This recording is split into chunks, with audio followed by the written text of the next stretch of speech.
1, 2. That needs to be line level. Is that what you're saying? No, I said you have it line Oh, level. okay. More important is the stream coming through. Yeah, that's good. Let me check my stream again. I don't have any headphone connected. I have headphones. Yeah. Check, check. 1, 2. Check, check. 1, 2.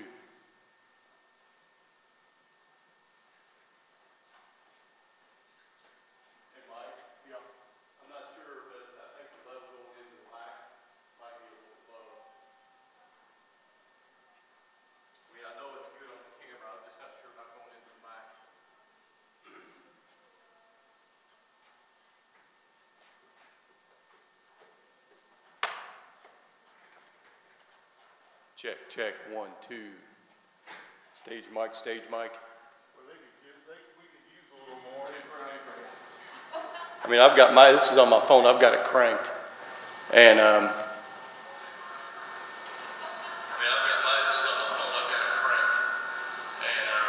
all right, that sounds a little better.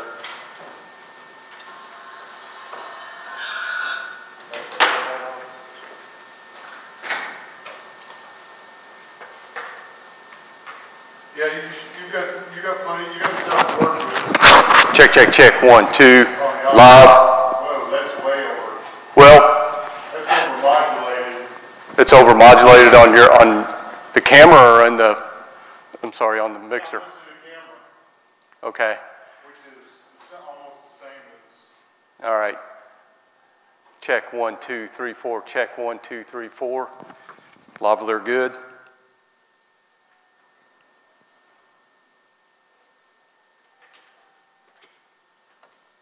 Check 1, 2. Check 1, 2.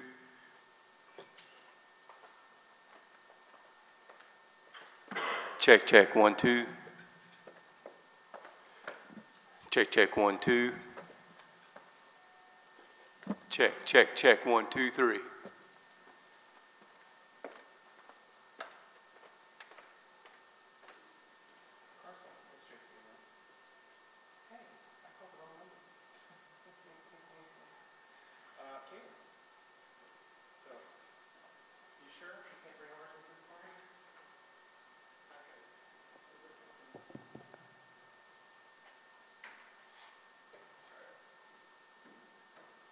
I usually look at the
Mic check, 1, 2. Test 1, 2. Microphone check, test 1, 2. I'm good. Okay.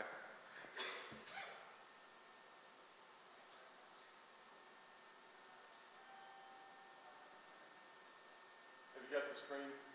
Are you checking the screen there, David? I mean, whenever you're ready, I mean, that'd probably be a good idea. I mean, I've got it on my phone. Yeah, I'll check it right now. Let's see.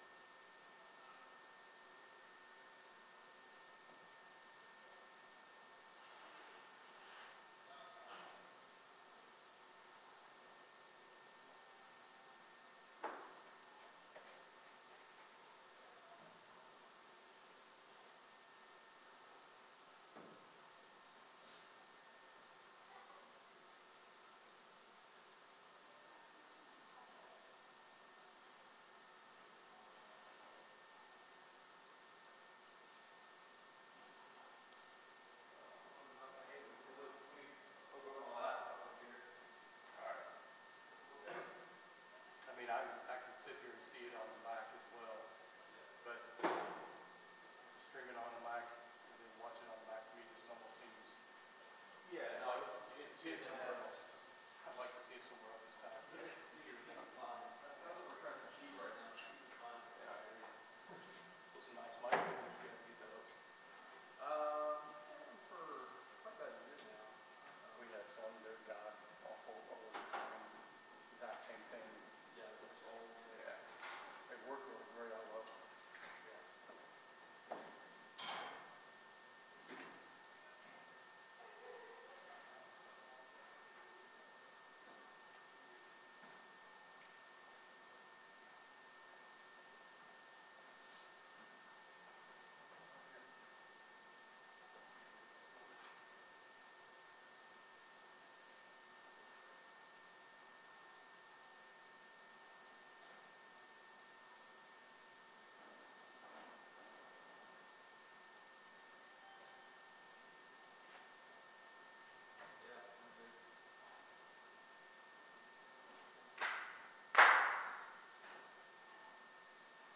Usually when the mics, those mics down there are open. Yeah, they're all sorts of Good.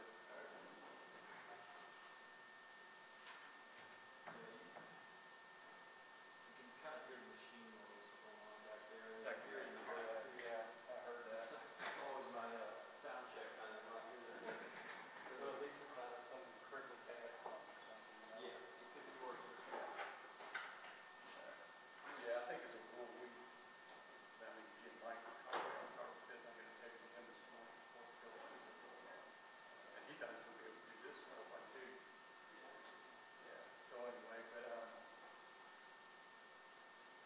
I think as a rule, we ought to get this going for 30 minutes, so we're in, people can stay there. Have 30 minutes, 30 minutes early, 30 seconds, that's right. We've got just not.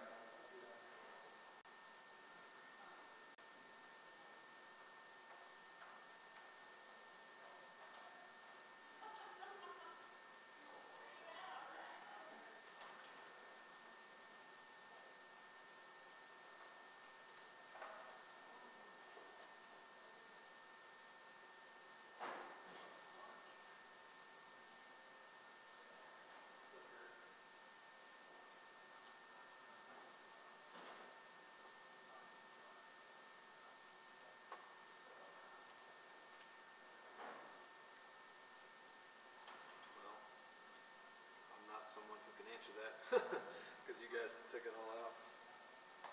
Okay, well,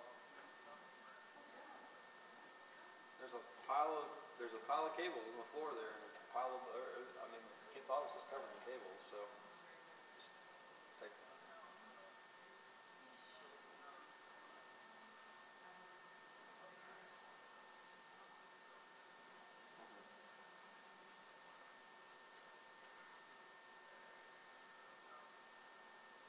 Well, you can also go check the room here.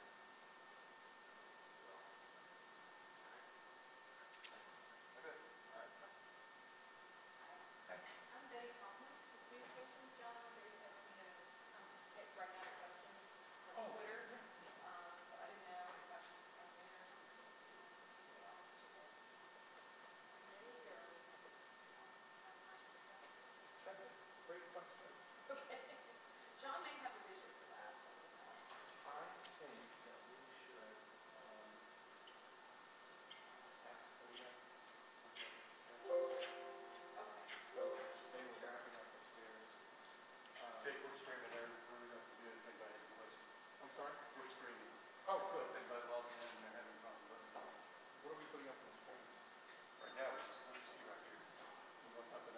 putting those up on the screen?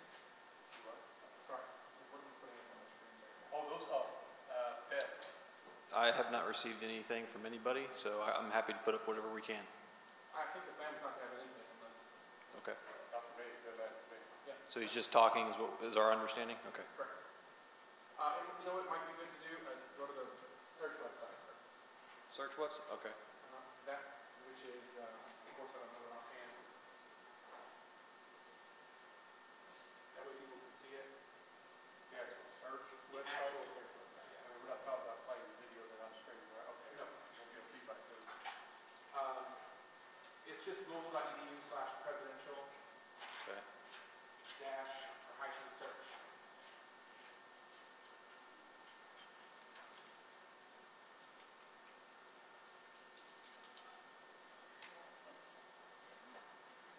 Is it hyphen search? Hyphen search. Presidential hyphen search. Louisville.edu/presidential hyphen search. No? Let me pull it up from you guys tonight. Okay. Perhaps it's changed since last time you used it.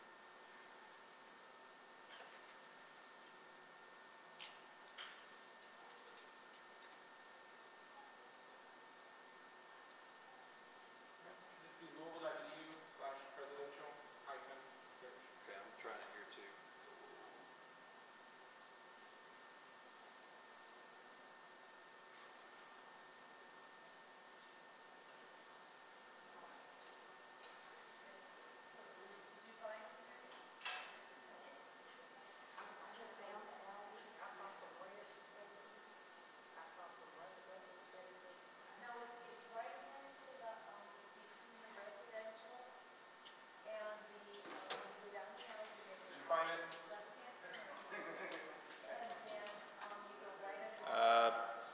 Louisville.edu/presidential/hyphen search. Like the symbol hyphen or the word hyphen? Presidential dash search. Dash search.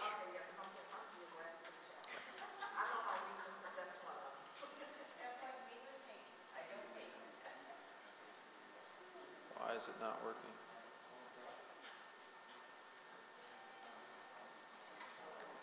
Google it.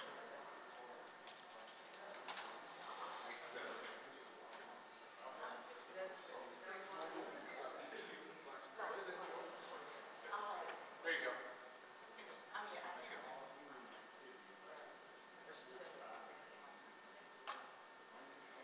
Okay. I got a shortcut on the desktop as well, so.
Check 1, 2.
Check.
That's going to be the sound of you crapping in the other end. Yes, I'll stay down here as well.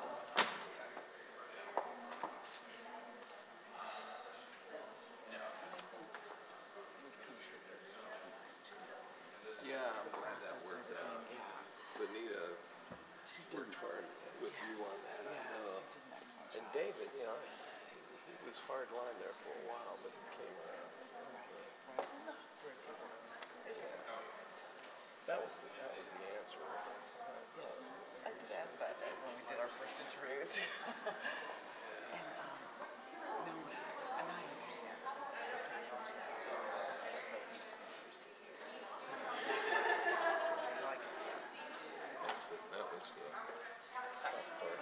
y'all say anything, man, just to let you know these marks are on, and we are straightening. Oh, shoot. Okay? So don't say anything bad about the baseball. How good about the pitching? Good.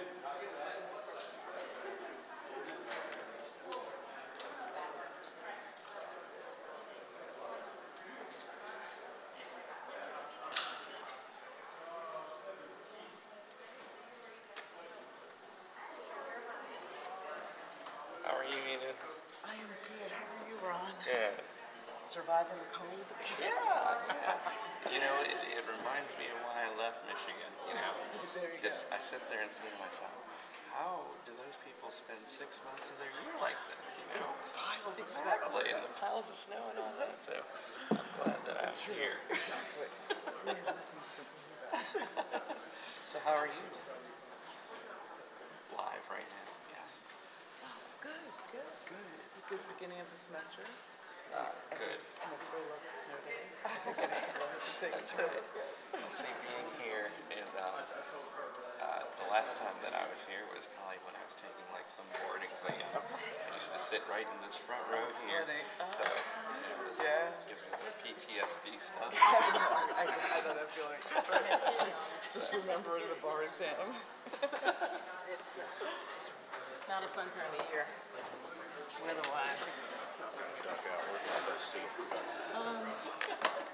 Maybe like, we could get somebody to shift over maybe on the end. Hi, Benita. How are you? How are you? Thanks for coming. Oh, Looks absolutely. like your wife completed a marathon.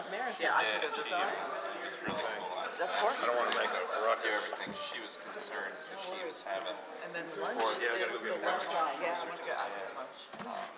foot problems. Oh, bless her heart. She had some plantar fasciitis issues, but it turned out okay. She ran them all Good. and survived. And got her medals. Yes, it got all her medals. That's what she's all about. Just getting the medals. All about the prize. You and David sit in the middle. I'm just going to sit where my purse is. Oh, that's your purse. Right. I'm next to you. Okay. How are you, Jim? Good, buddy. Good to see you. I put Brian on the Are you ill? Oh my goodness gracious. Getting over. Tis the season. Brian's on the other. Yeah, go up there and grab. I'm gonna go up there in a minute. And then I'll be up there in a second too. I can't really eat meat. So I guess I have to grab a plate.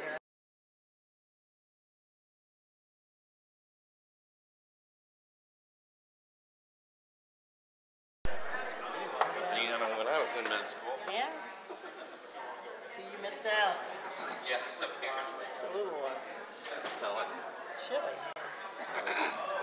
Enid, this kind of gives me a little PTSD. Brian, good to see you. Happy New Year. There's one announcement we need to make, Okay. which I'm happy to do it unless you'd like to. And that is because of the streaming, because my recording session, if they want to use the session, you must use the mode. So that even if you have a video,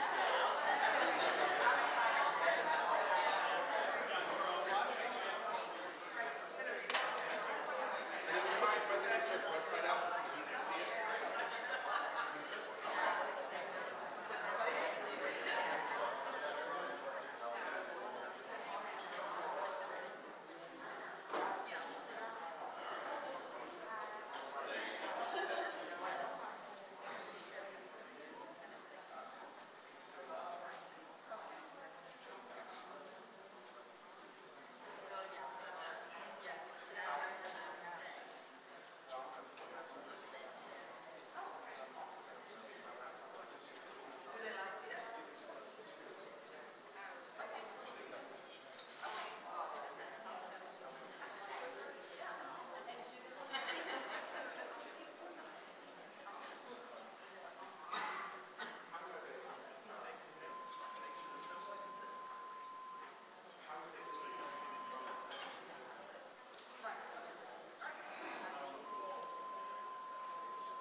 this is one heck of an auditorium.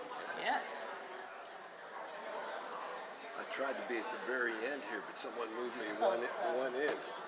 Brian has to leave for a meeting, so we told him it was okay. So I thought those sessions, except for the surprise of the first one being so short, I still think those people cared and I think they tried to. They tried to respect. yeah. In a continuous process, I think they tried to respect I do too. how we got where we are.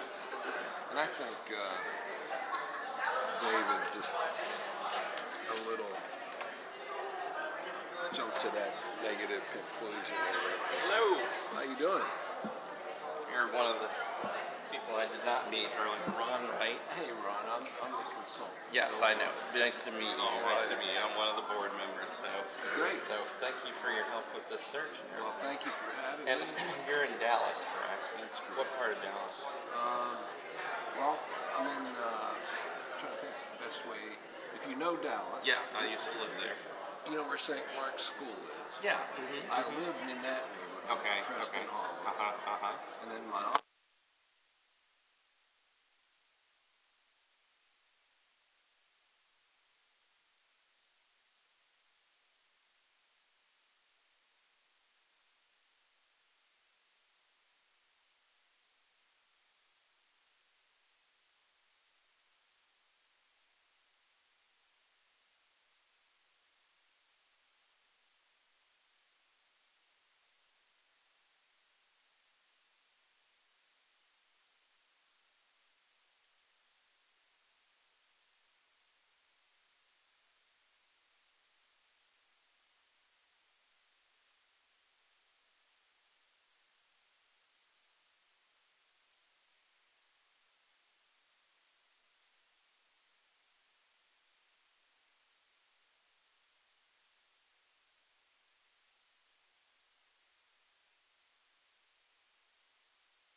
want to respect the schedule and give everyone a chance to speak that would like to speak. My name is Bonita Black, and I chair the Ad Hoc Listening Tour Committee for the Presidential Search for the Board of Trustees. I also chair the Governance Committee for the Board of Trustees. And I want to welcome each of you here today, and thank you for taking time out of your schedules to come and share with us your thoughts for this very important process to find the next leader for the University of Louisville. I'll also introduce the other trustees that are here with me. I have Ron Wright to my right, who's also on the Listening Tour Committee. Ina Truccio-Haynes, who is the faculty representative to the board. Bill Funk, who is our consultant to her left. And then Brian Cromer to his left, who's also on the Listening Tour Committee. So I want to thank each of you for coming. And then Jim Rogers, who's coming down the stairs, is a trustee who chairs our position description committee that will take the good information that we get to you during this process and translate that into a position description and priority statement. The process here will work such that I'll share with you briefly the questions that we'd like you to help us to answer. I'll just paraphrase them to you now. And then anyone who likes to speak, because we are live streaming this, will need to go to one of the microphones to speak so that you can be heard. We also will ask you to, if you want to introduce yourself, tell us where you're from in the university or the community that impacts the university. Share that information, and then feel free to provide us with your thoughts on these issues. In addition, if you have any questions for us, we're happy to try to answer those, but we're really here to listen to you and learn from you what our next president, what qualities he or she should possess, and what his or her priorities should be. So the questions are, what major challenges and opportunities will the next president inherit, both immediately and long term? What attributes should the next president of the University of Louisville possess to be successful and best serve the diverse population that studies here and works here and learns here? And then our third question is, help us. What would you say to a hesitant or reluctant candidate to get them to enter the applicant pool? When you think of U of L, what themes powerfully express U of L's identity aside from current issues and concerns? And then the last question is, what haven't we asked you that you'd like to share that could impact positively the search process for the next president? Please know that we want you to be open and candid with us with your responses. We're really going to use this information to inform the description of the next president and his or her priorities. So please share with us. That's why we're here to listen to you, and we look forward to learning from you.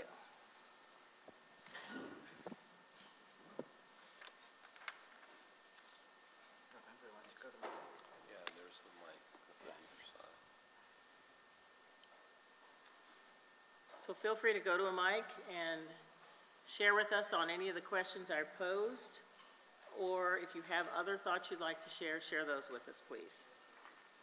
My name's Kent Gardner. I'm Director of Technology for the School of Medicine. To the issue of the attributes, I would warn you against swinging for the fence. We don't need somebody who's a big hotshot. What we need is somebody. We've had our two previous presidents are big criminals. We need somebody who's not a criminal, not inclined to be a criminal, somebody who has quiet competence, who will come in and just be competent, help us through these next few years. The budgetary issues, we know that's going to be the #1 issue for anybody, obviously. But we need somebody just competent. We don't need somebody who we're going to get $3 or $4 million a year because they did something fancy at some university that was fancy. Okay, we're the University of Louisville. Let's keep it simple. Let's get somebody who is quiet, competent, transparent, and not inclined to do wrong.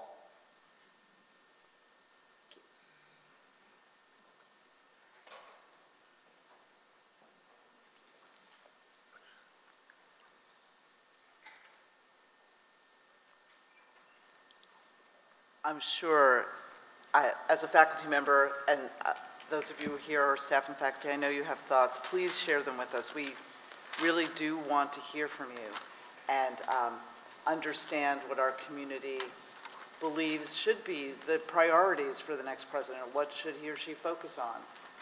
What challenges are we facing that we need to particularly pay attention to?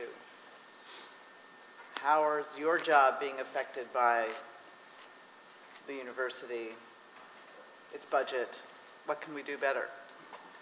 Yes, I'm Bob Stadt. I'm a professor at the School of Dentistry and also represent the faculty of the state as on the CPE. I'm the only faculty member on CPE. But I will disagree a bit with our previous speaker for the simple reason, well, yes, we need honesty and integrity. That's a given.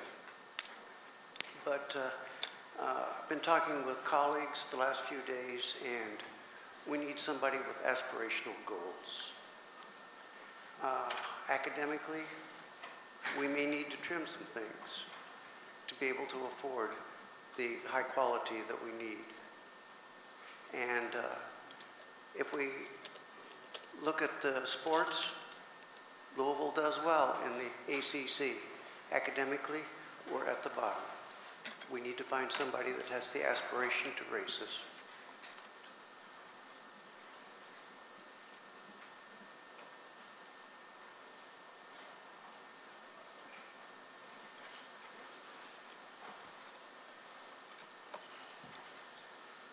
I didn't expect to speak so soon, at least. My name is Dr. Delvin Ramey. The University of Louisville made my life possible, the life I preferred to live. It made my life possible through education, an education that my single mother could not afford, which I was afforded by grants and scholarships.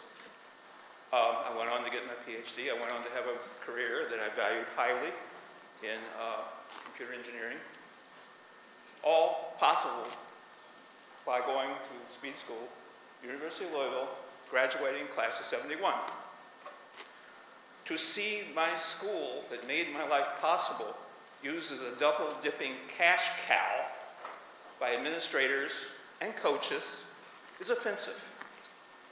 I'm sure they played basketball when I was here. I didn't care then, I don't care now. I want somebody in here who has been an educator and understands the importance of a school doing research. Education by faculty who are with it, by faculty who can engage with their students, and by faculty who know the literature and know the value of continuous lifelong learning is crucial. I have heard said that a president of a school needs to primarily be a fundraiser. I don't believe that, not one bit. Fundraising is part of it. It's not all of it. I want somebody here who understands empty buildings do not teach, underpaid adjunct faculty are overworked and are not what you want your main teaching to be done by. I want people here who will take young people and help them build their lives. Better education, stronger school, U of L. Thank you. Thanks for your comments. As a graduate myself of the University of Louisville Medical School, I kind of have some PTSD sitting in this library room anyway, but I look at this place and I remember lots of fond memories of learning with my colleagues, my classmates, and you know, a lot of that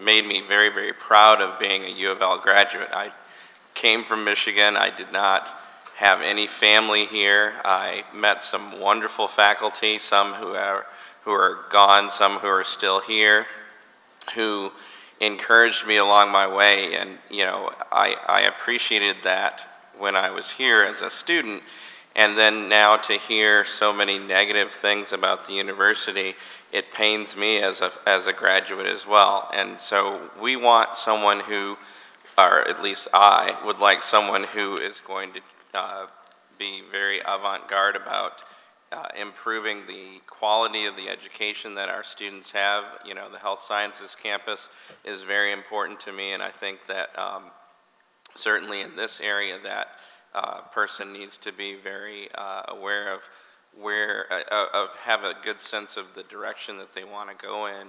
But certainly with the undergrad campus, you know, being in the ACC is a tall task, and we want to be a leader in the ACC. We don't want to be a follower, and so we appreciate those comments as well.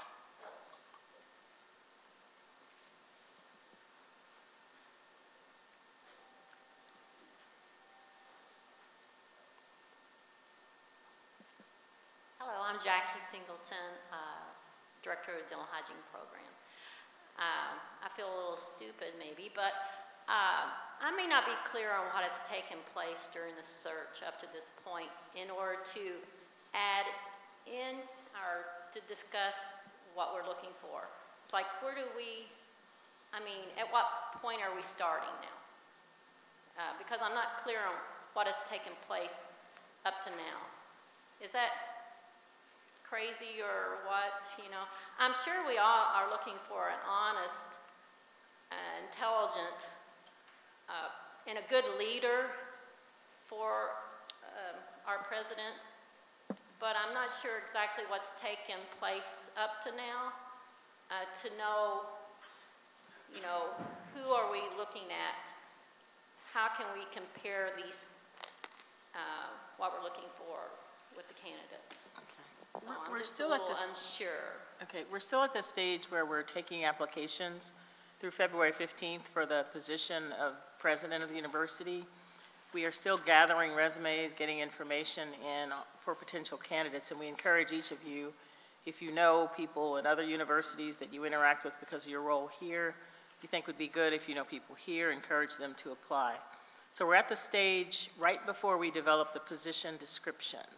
And so it's very important to have interaction with the constituents before the position description is developed, because the Board of Trustees is a small group of 13 people, so we're trying to get information from the communities that touch U of L and that are part of U of L to make sure we're looking for the right thing. You're right, there's some basic things like honesty and integrity that we're looking for, but there are also things that you may bring to light with us today that will help color the position description that is going to be developed and then given to the candidates that we have so far and the candidates that we don't have yet. So we also had posted last week a timeline for the search. I developed that tool just going back over when we started and where we are right now. So if you go to the website that's been designed for the search, it'll tell you kind of where we are in the process. But we're still at the stage of getting ready to develop a description that will define what the next president's priorities should be and what attributes they should possess, because we, the Board of Trustees, believe that this president should be brought in to take the university, lead the university to the next level, and to work with the people we have to make sure that the university can get there. So you're at a good stage right now to contribute before that description is developed and then disseminated.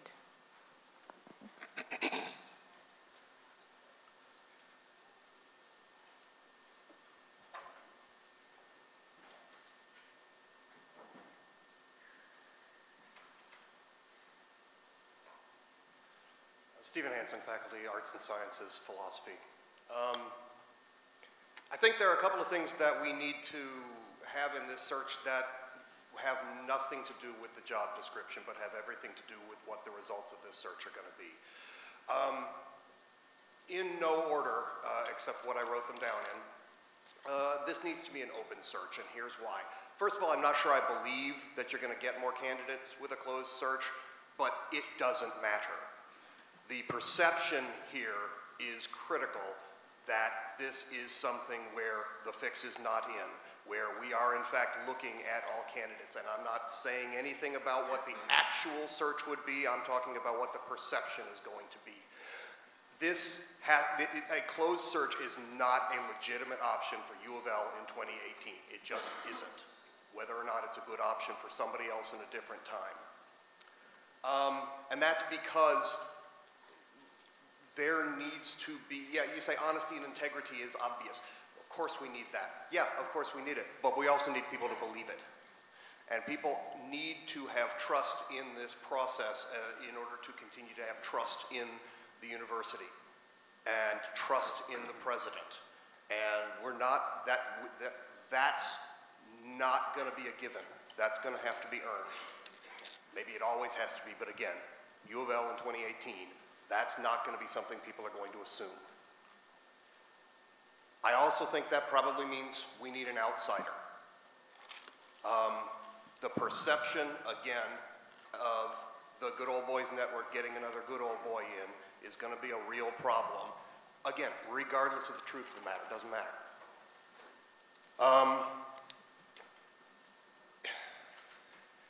I don't know how to deal with the issue of academics versus athletics. I know that everybody on faculty is more interested in academics than they are in athletics. Probably a lot more interested in academics than we are in athletics. And the stories that we want to hear are the stories like, I came out of this school in 1971 and I was able to live the life that I wanted because of the education that I got. This has to be, again, a real focus, also a believed and perceived focus. I don't know how, not my job, I don't know how you do that. I know that a lot of donations come in specifically because of athletics and all the rest of that, but the perception has to be that this is really a focus on academics. And I'll grind my own axe a little bit here. I'd like to see interdisciplinary support be real rather than lip service. I work in an interdisciplinary field. That's why I'm here as opposed to on the Belknap campus.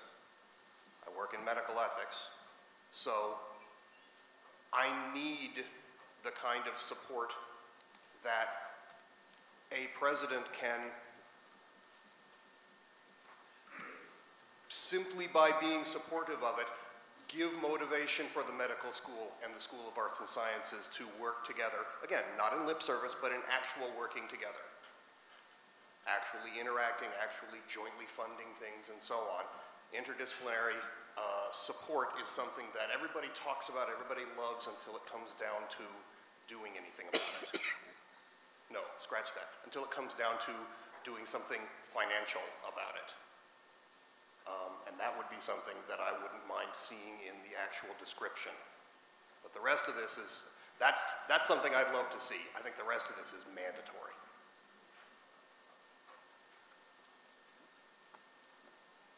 Thank you. Thanks.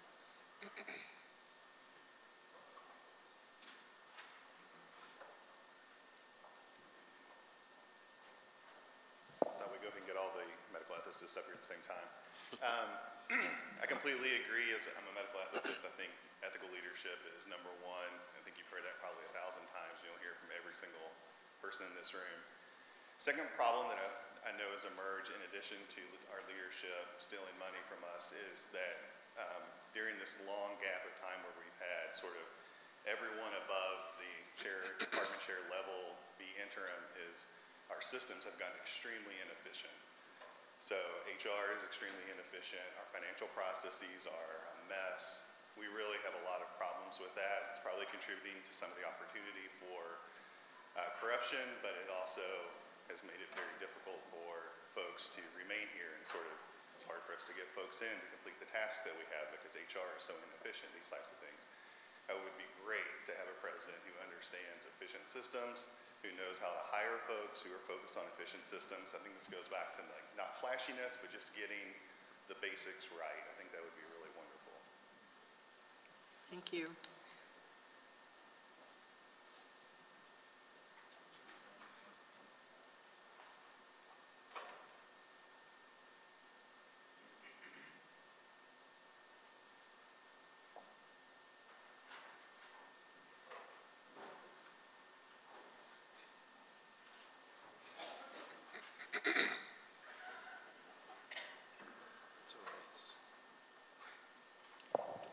I'm Larry Gettleman, School of Dentistry. I know mainly what I read in the papers. And it seems that the Board of Trustees has been as dysfunctional as the President's office. So I think that the trustees need to get their house in order as much as finding new leadership at the top and a leadership team at the top. Otherwise, I'd hate to see this, but I think it would probably be more efficient if the University of Louisville became the University of Kentucky at Louisville. I'd hate to see that, but that is a possibility. So you have a lot more than just find a president, in my opinion. Good afternoon. My name is Dwayne Compton, School of Medicine, Community Engagement University. As a urban metropolitan research institution in the most diverse city in the state of the Commonwealth of Kentucky, we don't have the representation at all levels that we should. As we think about our next president, we need someone who not only gives lip service to diversity, but embraces diversity in all sense. Where create an environment where everyone feels welcome, included, and supported. We can look across the university at this current point in time. There are many, many spaces, way too many spaces where there's no representation. And the likelihood of that being the case is slim to none. So it's a time is up for lip service. We have to put some action. We want someone who has experience with diversity, as well as someone who's been on the forefront of driving diversity.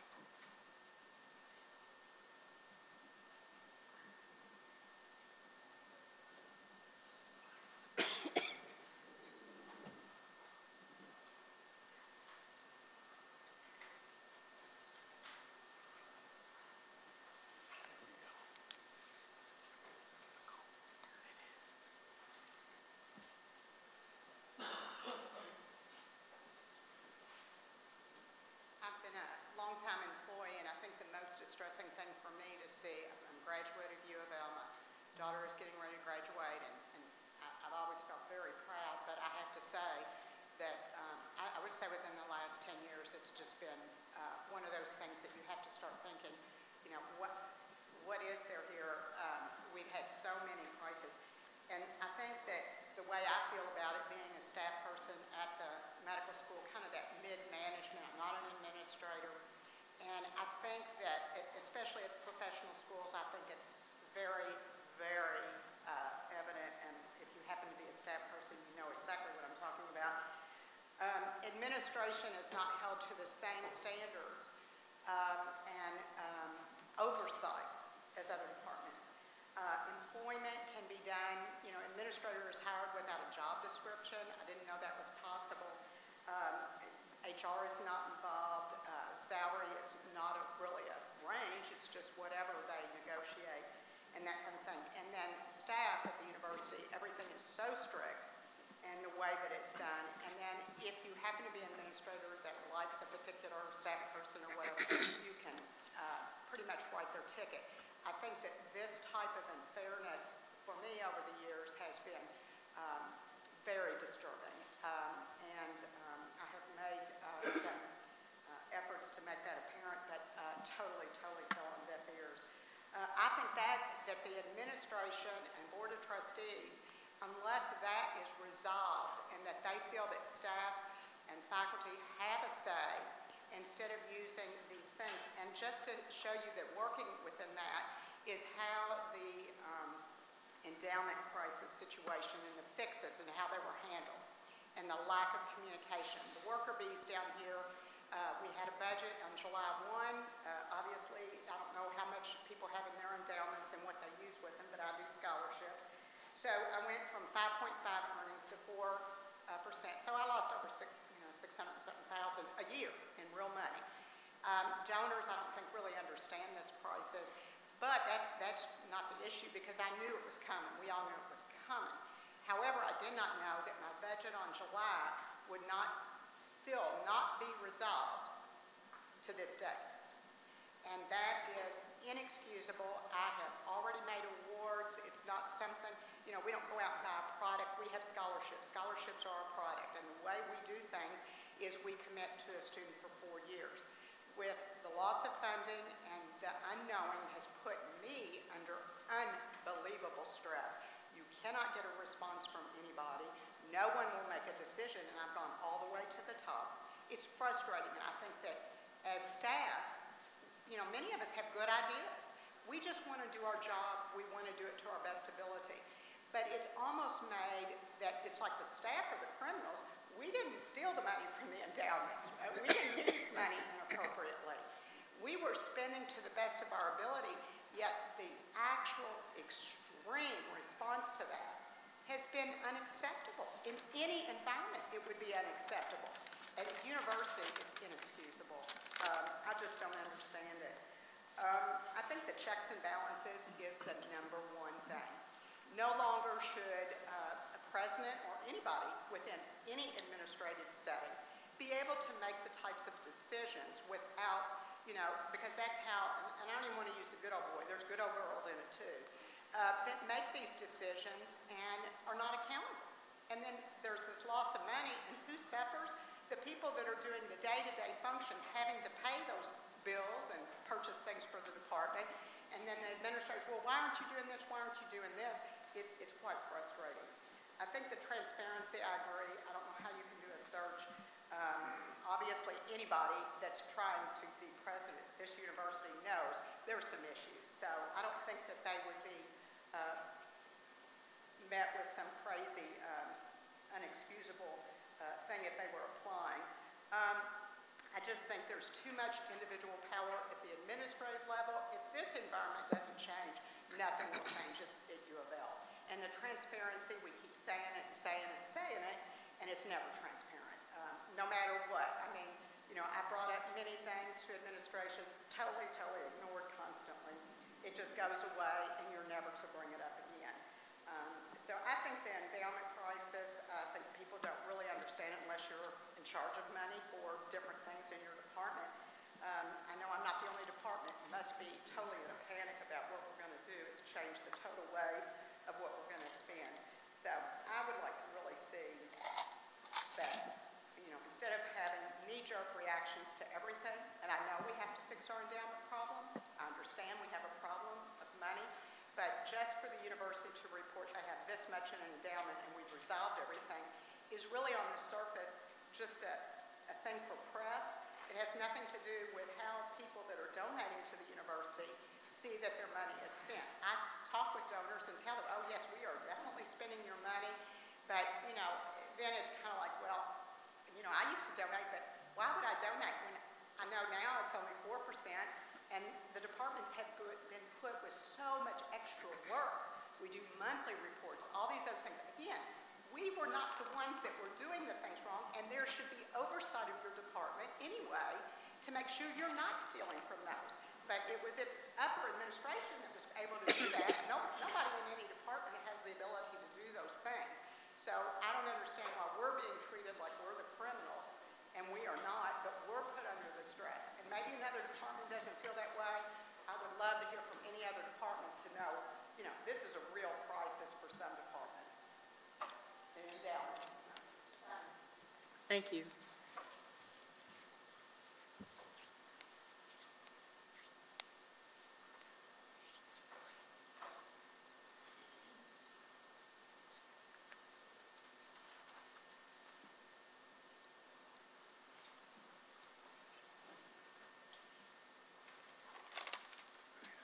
Hi, my name's Nancy Tierney, and I just walked in a few minutes ago, so maybe my points will have been touched on. But I've spent most of my career in higher ed, worked at 4 other universities, public and private, so that influences my thinking about what we're looking for in a president. I'm also a planner, so that very much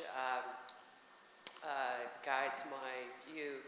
But I think it is a combination of somebody who's a good manager, administrator, understands operations. A few people talked about the systems that are in place, and some of them faulty, includes infrastructure.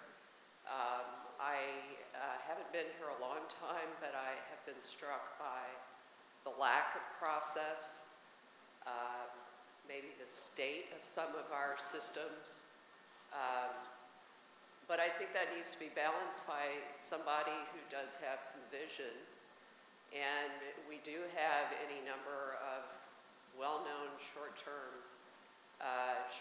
defined as maybe a few years crises that have to be addressed. Those aren't going to go away, and it's going to take somebody to tackle those things. But that has to be balanced by somebody who's saying, here's where we want to be in 5 years or 10 years.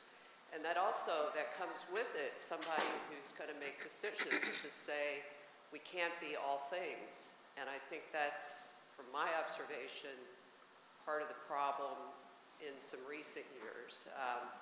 Wanting to support many, many good ideas, but you cannot do all of those things. No institution can with limited resources. So somebody who's going to be an astute assessor of these ideas and saying, here's where we should be going as an institution, here's where we want to focus our resources. Thanks. Thank you.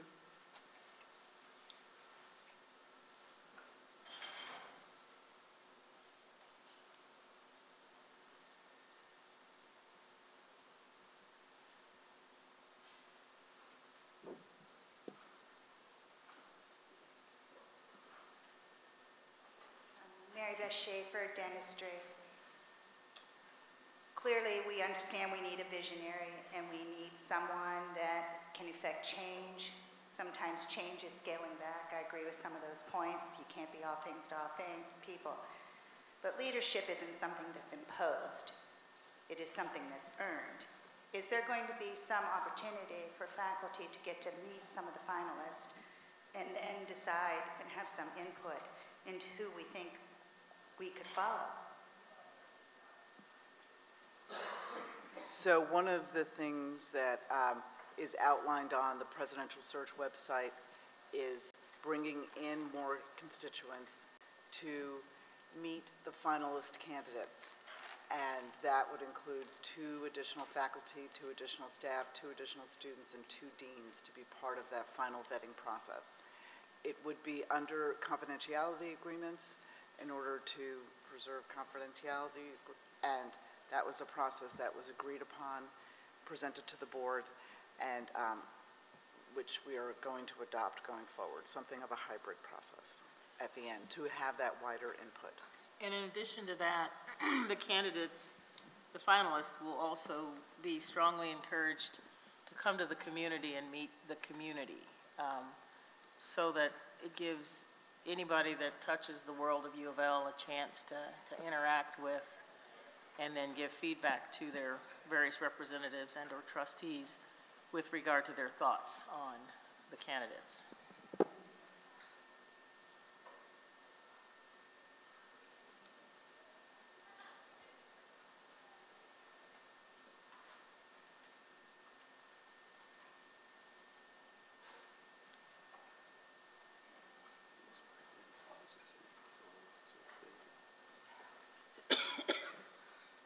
Candidates meet with the community, doesn't that break the confidentiality? I don't understand how the 2 go together. Any of the finalists can elect to come and meet. We're not going to require it. But we also believe that any CEO would want to meet the people he or she's going to lead, so it'll be the judgment of the candidates to make that decision.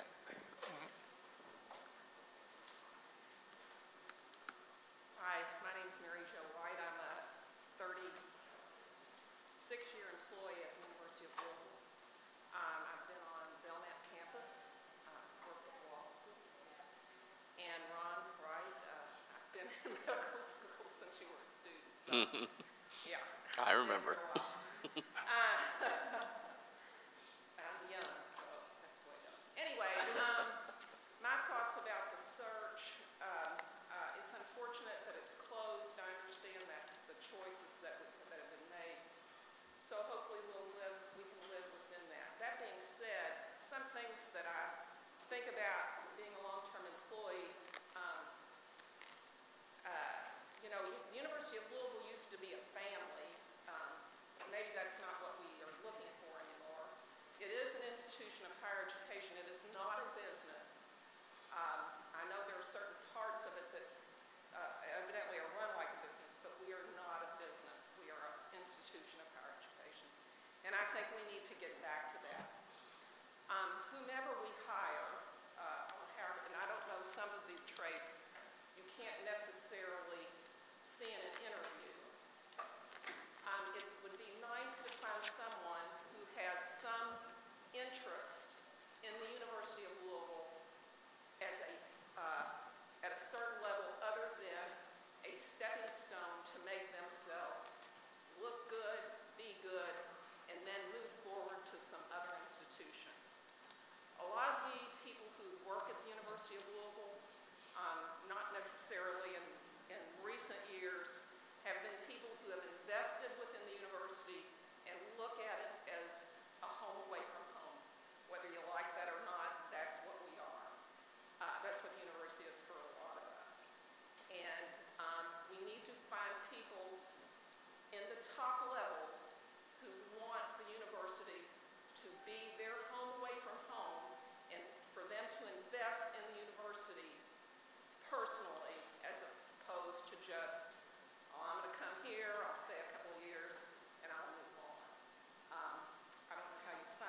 Thank you.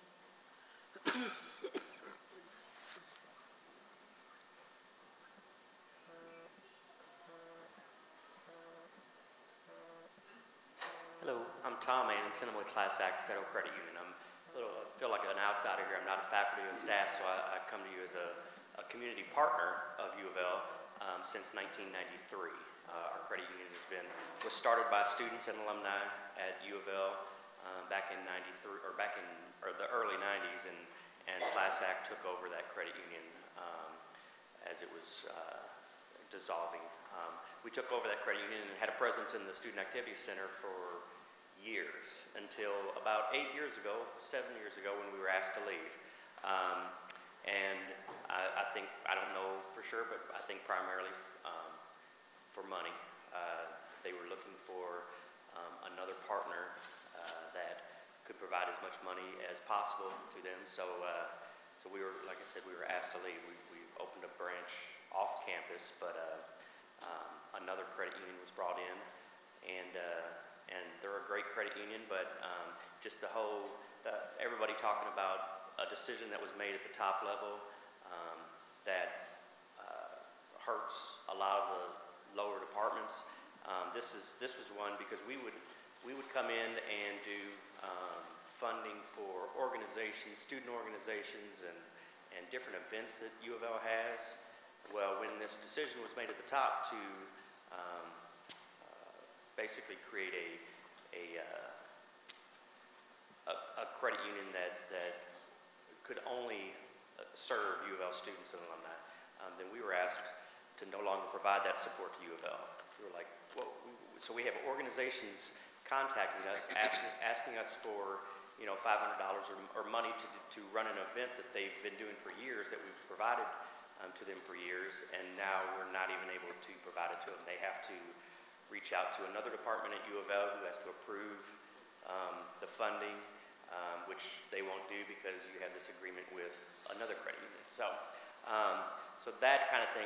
So I would encourage you to look for a candidate who is willing to work with the community, especially those partners who have been around for 34 years, and not always look out for who's going to provide the top dollar. Thank you.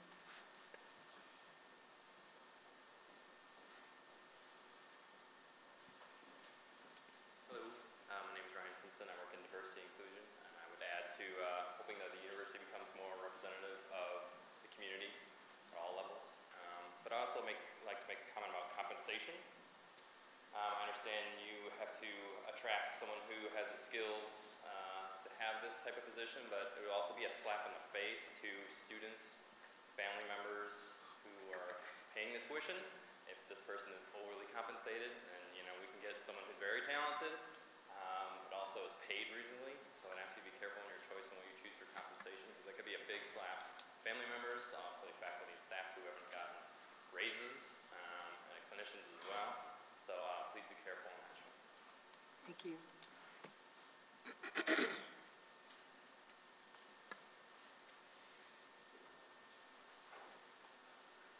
Good afternoon. I'm John Salk. I was the former dean at the School of Dentistry from 2007 to 2016.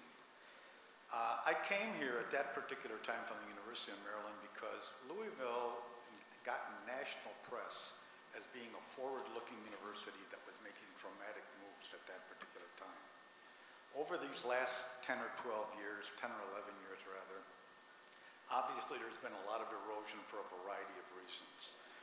But looking at the university as a candidate coming from outside, if I was to walk in and was not be nominated, I'm not looking for a job.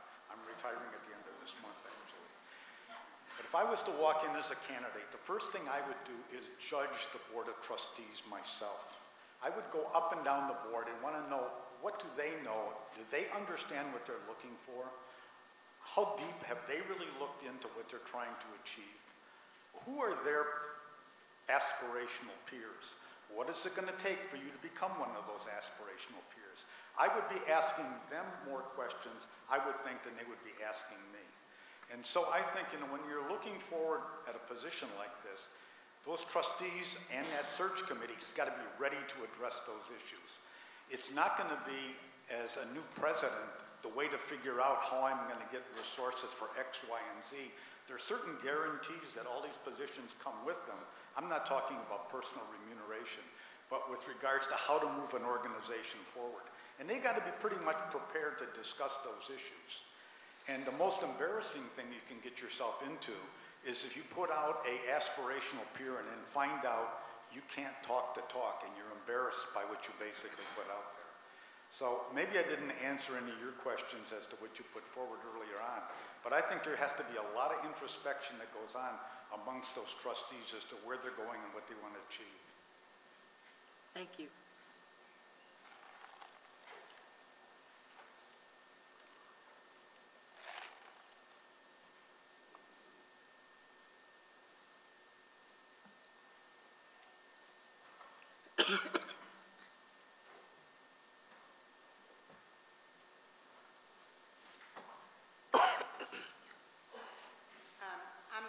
Leslie Kaylin from the medical school, and I wanted to comment because somebody did bring up something.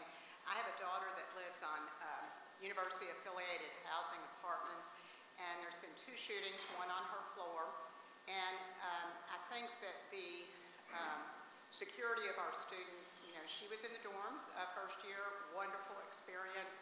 Basically, they have no room at the end. Once after the first year, they make you live on campus.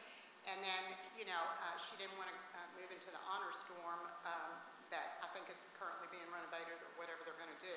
But if you are going to affiliate, please be careful in the companies you choose to affiliate. And yes, of course, maybe we don't call it a kickback, but they have to be getting something when they sign these contracts to let them advertise that we're U of L affiliated.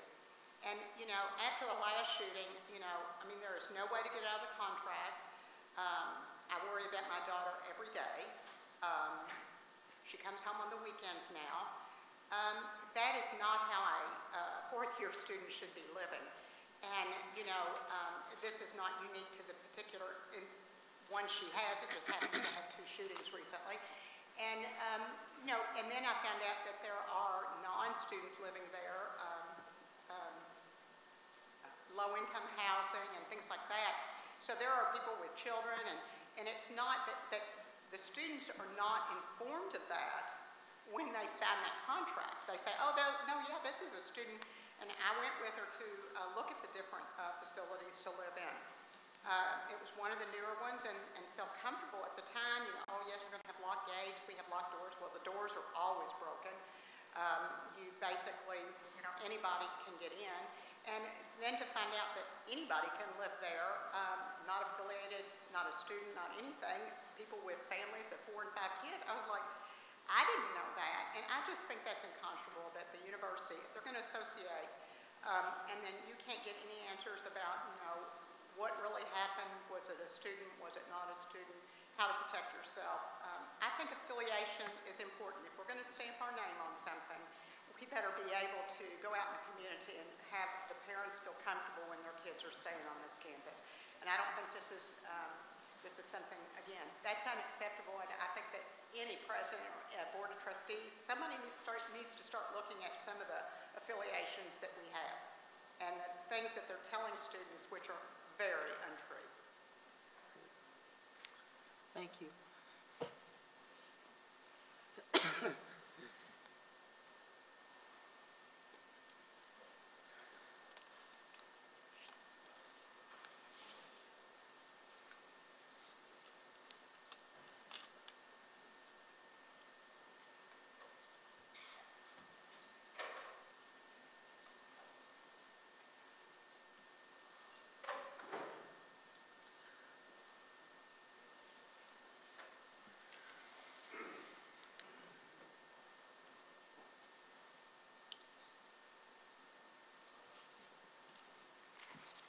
Good afternoon. I think I heard earlier today that with respect to the search process that you are not planning to require finalists to meet with the university community, but if they elected to do so, you would permit that. We're also strongly encouraging that they do it. Okay, so I'm glad to hear that.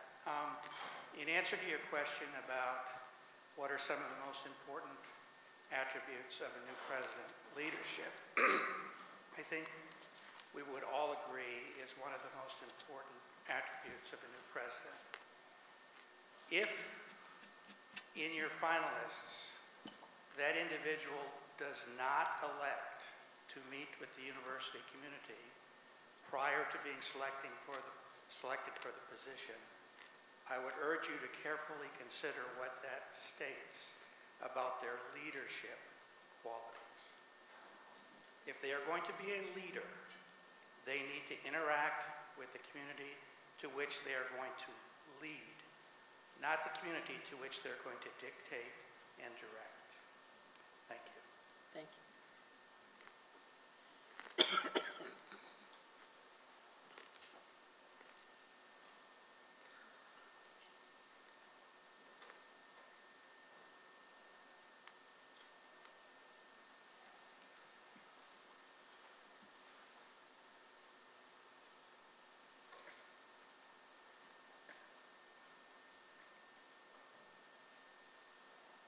So would anybody like to speak to our 2020 plan, what we're doing well, what we could improve on, community engagement, and the other pillars, academic excellence, the other things that we know would be on the next president's agenda?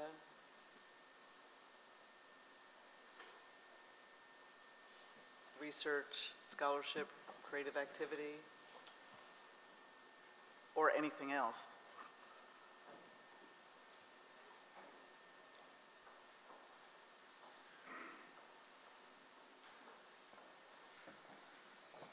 Sorry, I came in a little late because I had another meeting. One of the concerns that I would have, or one of the strengths I think we need in a new president, is in the research endeavor. We keep telling ourselves that we're a research university, but there's enormous pressures, and they're mostly downward on our ability to conduct research. And now with Dr. Pierce announcing his retirement, we have that position to fill. I think if we look at the upper administration across the campus, we do not have a very strong research agenda in that group. And I think it's important to know what it's like to submit endless grants and not get funded, and how we're going to manage the research enterprise. One of the big issues that we hear today was 6.25%. I'm sure that's a big worry for you. We're already cut to the bone, and the research infrastructure is not going to be able to tolerate this much longer. And my huge concern, unless there's some serious effort put into it, is we're going to lose all the young faculty that are successful. Faculty will come here, get funded, and then go off onto some other place. And we're already seeing that in my department. So I hope that there's a very strong research agenda for the new president, and that should be really one of the top issues if we're going to call ourselves a research university. What department are you in? Biochemistry and molecular genetics. Here at the Health Sciences, Campus? yeah. Okay.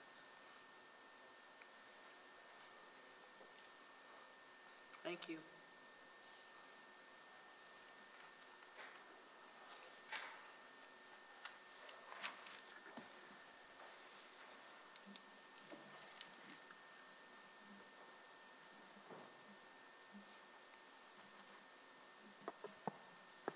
I did want to talk about the 2020 agenda, but I don't, because I want to talk about losing staff and having no chance of replacing them for the foreseeable future. I want to talk about the likelihood that we're going to be asked, this is Belknap, we're going to be asked to teach more courses and more students, i.e. more work for the same money, and we're going to see this all at the same time as we see an administration that's not being responsive to realistic needs of, again, an open search. And we're being told that no, we sure hope they'll come and talk to the community. We'll strongly recommend that. How about if you strongly recommend it to the point of saying, and if you don't do it, we're not going to hire you? Why can't that be a requirement? No, I would love to talk about the 2020 agenda. Again, I'll grind my axe. The interdisciplinary was supposed to be a big part of 2020. I want to talk about that, but there's no, we can't at this point in this context be talking about that kind of aspirational stuff. We're talking survival. I wish I wasn't. Thank you.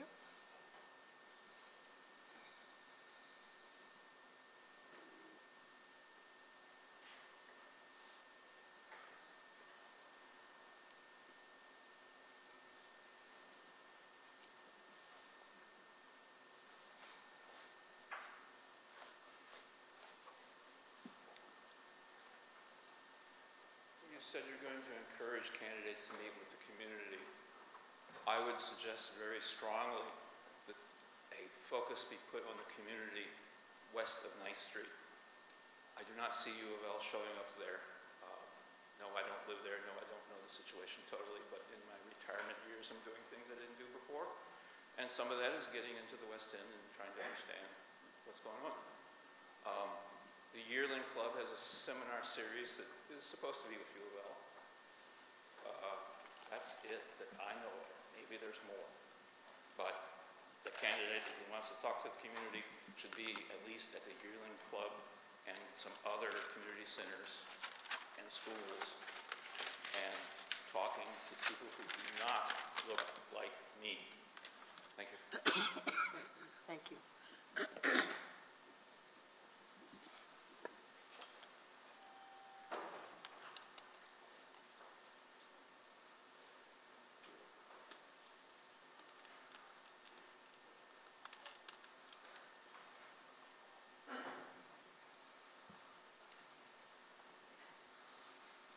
To reiterate on the 2020 aspirations, the boat's sinking and the crew's in mutiny. It doesn't really matter where we're trying to get to. Until we can patch the holes and get everybody working together as a team, then we can start talking about where we'd like to go. But we are in crisis, and you keep hearing repeatedly, and I hope you're hearing this top-down mentality at this university has got us to this level of crisis. The previous board was a rubber stamp board for a corrupt criminal president. And I urge you all not to be that. I mean, this is very important. And you've made some decisions, and technically you're allowed, that's your government's duty. But for us to just assume that you all are going to be better at your job, I've been here 16 years, I've yet, other than the current interims, the last 2 interims have been wonderful people, I've yet to work under a president who wasn't a criminal. That's an issue. Our last provost took $1.8 million to be complicit in the last president's criminality. That's an issue. There's been comments about, well, obviously honesty is important. I've yet to see that at this university. I came here excited about it. I came from the private sector. I was like, I took less money, but it was work I felt good about at the end of the day. And the longer I've been here, and the more I'm associated with people in leadership here, not to say we have some wonderful leaders here, don't get me wrong. I'm not trying to just fix it. But we've really, it's been, to a previous person saying, it's embarrassing to work here right now. I mean, for the last year or so, in the hallways, all we talk about is, did you see what we were on the news about before this time? I mean, it's some pretty gross and crass stuff. I know there's some controversy over Tom Jurich, who I think was a great athletic director, but athletics has taken over this university. It was the only thing we were good at. And to somebody else spoke earlier, if we can get to the point where we're in Louisville, Kentucky, in the ACC, we can be at the very top of athletics. Why can't we be at the top of academics? It's just assumed that we can't be, but it's a matter of focus. And when people talk about all this donorship that the athletics department brings in, I'd urge you all to look closely at the percentage of that goes into athletics. Yes, a lot of people will give millions of dollars to build a bigger sports stadium. People give millions of dollars to fund, new workout equipment for our athletes. That's great. But it's not like the athletics is bringing tens of millions of dollars into the academic side of the house. That's one of the goals. I know at UK, I think their athletic department contributes $8 million a year to the school. That's nice. Here we support, we support the most successful athletic department in the country with additional resources from the academic side of the house. So, yeah, I mean, to get to this honesty and this top-down stuff, I mean, that's really the focus on this. Then we can get to 2020. And there's some great things in the 2020 plan. But until we're on our feet, until we're all working together, and until everybody here feels like the leadership of this university really cares about the low level, not just the lip service, but cares about what's happening, and that our students are the primary focus, and that educating our students is our primary goal here. Until we get everybody on board with that, the rest is very difficult to address. Thank you for those additional words.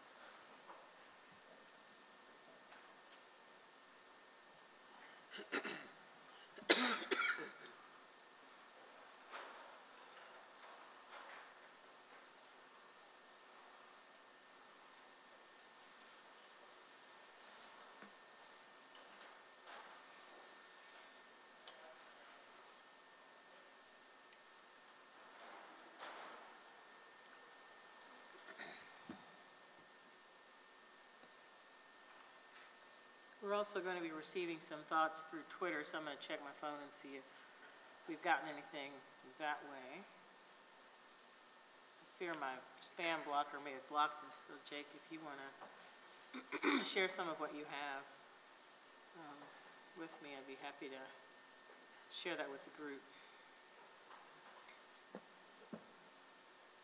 So I have nothing.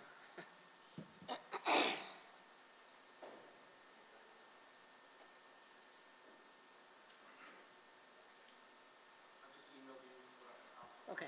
Let's see.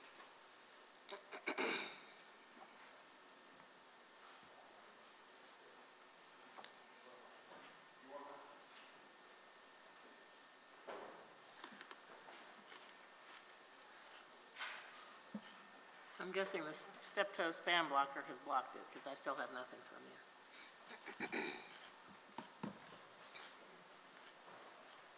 Can we get it from? Is it coming up? Okay. Thank you, sir. Okay. Okay, I'll share a few of these items with you that have come in through website feedback and Twitter so far. Our new president should articulate the principle that balancing the state budget by deep cuts to higher ed is counter to the long-term economic and human interests of Kentucky, and should be committed to working productively with Frankfurt to that end. Does the candidate feel a succession plan to either groom other talented faculty into those positions, or to search beyond and find new qualified leadership is important and necessary? What would the candidate do to identify qualified people within or outside the organization in advance of the need to replace someone? This impacts the direction and quality of the entire university. Thanks very much for sending. I am not quite sure of the appropriate wording, but I do think that having a question that allows candidates to give their stance on where they see staff support and development. This is in regards to not just pats on the back, but things such as raises when well-deserved, overall support and professional development. They plan to move the university forward so that staff can get the much needed and deserved pay raises that we have not had more times than had. How would you go about strengthening the academic sector of the campus? In your mind, how does study abroad fit into the academic structure? What is your vision of a university? How do you approach policies that adversely affect staff, such as FLSA changes, blocked at the federal level yet implemented here, or the lack of a bullying policy? What would be your approach to reducing the administrative overload of high-level positions? How would the new president ensure that she or he represents all campuses, not just Belknap or HSC, but Shelby and U of L presence out in the counties, e.g. Trover, Madisonville. How do you perceive the dynamics between faculty, staff, and students at U of L? Or what should an incoming president know about U of L faculty, staff, students, and how they interact? You could even ask something like, if you could tell a presidential candidate one thing about your work at U of L, what would it be? What is your vision for the future of U of L? That's another question. What is the candidate's definition of transparent? What types of information or situation would the candidate refrain from sharing or relaying to the university at large, or to the various committees and regulatory bodies of the university? What would their reasons be for withholding such information? How does the candidate feel regarding leveling the playing field between athletic achievement and academic achievement?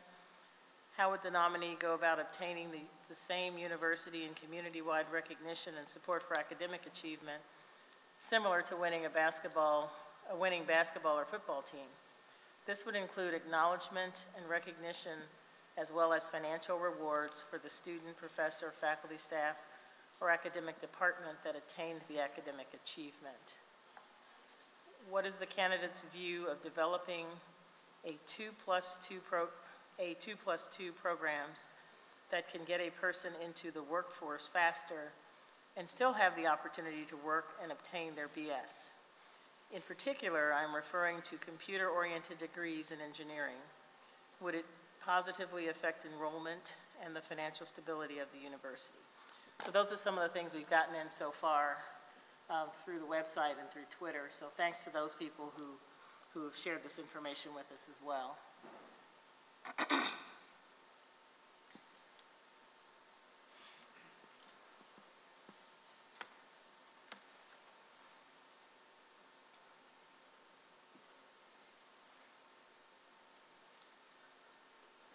If there are no further questions or comments at this time, I would like to encourage each of you to continue the dialogue with us by feeding us information through the website as we move forward, and also participating to come out at the appropriate times to meet candidates that make themselves available to you.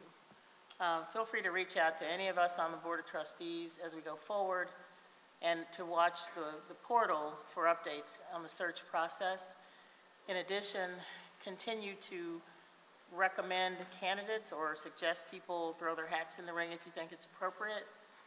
We'd love to hear from you, and we really appreciate the information that you've shared with us today. This will be shared with the full Board of Trustees, as the search committee's full Board of Trustees, and also Jim Rogers, who's putting together the position description, will be able to incorporate some of this into what we're looking for. Is there a contact link on this webpage? Yes. I won't ask you to scroll down, but you know it's there. Yes. Quick question, will we know who the faculty, staff, whoever those extra people are, Yes, and each group will select their own representatives. So they will give those names to me, and I will then get those people added to the search process. So, yes, that information will be made public as soon as we get those names. You're welcome.